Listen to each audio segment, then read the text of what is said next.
at activating the deep abdominal muscle.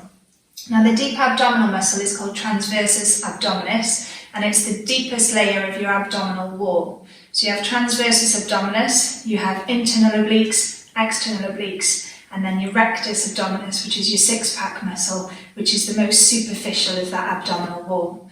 And what we want to do is we want to make sure that we're focusing our exercise and activity on the deepest layer, which will then communicate with your pelvic floor and your diaphragm to provide that core canister that's going to support your back and your pelvis. And it's going to help with improving abdominal control, improving pelvic floor control, improving your breathing, and getting everything to work together. So it's all connected for the benefit of your movement and your strength and core function. So we're going to be working on this right now. We're going to come into this crook lying position. So you're lying flat on your back, you've got your knees bent and your feet down comfortably onto the floor in front of you. You can have your hands down by your side, however is comfortable for you. So what we're going to do is we are going to work on breathing first of all. So with your breathing, what I want you to do is think about breathing down into the base of your lungs. So you're expanding the rib cage as you breathe in, and as you exhale and breathe out, you're trying to draw the ribs back together. And then breathing in, expanding, breathing out, drawing everything back together. And then as you exhale, you're imagining drawing the one rib cage on the left-hand side across to the opposite hip on the right-hand side. And the same with the right rib cage. As you exhale, you're drawing it across and down through the middle of you to the left hip. And that will start to give you some tension on the exhale through your abdominal wall, and it will also get your diaphragm moving quite nicely. We're then going to add a layer in to add in your deep abdominal exercise as soon as you exhale.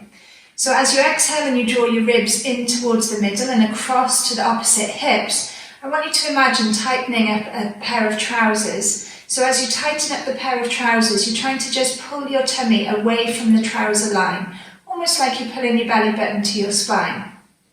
Now as you do that, you want to make sure that you don't collapse in the middle. You don't want to push your back into the floor or the bed, wherever you are. You want to be making sure that that spine stays nice and neutral, and you feel that tension coming in between your fingers. Now you can feel this yourself, so if you pop your fingers just around your knicker line, and then as you exhale and tighten, you want to feel that tightening coming in. So you can press quite deeply into that area. And as you exhale, you want to feel a tight band underneath your fingers at your knicker line. And that's that deep abdominal muscle tightening. Now you can work on exhale to tighten, inhale to release, or you can add in a layer of endurance to work on exhale to tighten and then keep it tight as you breathe shallowly, so that you can work on endurance without holding your breath.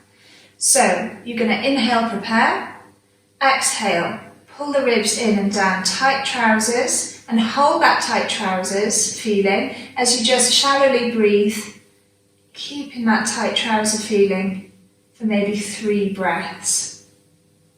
If you lose it, don't worry, it's something to work on. You might find that you want to start with exhale to squeeze, inhale to release, to activate the muscle and to build up that brain to tummy connection. And once you feel like you can switch it on quite easily, then you can ask yourself to work on endurance rather than just switching it on and off.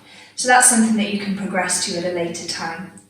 But that video should help you now to practice activating that deep abdominal muscle and coordinating it with your breath.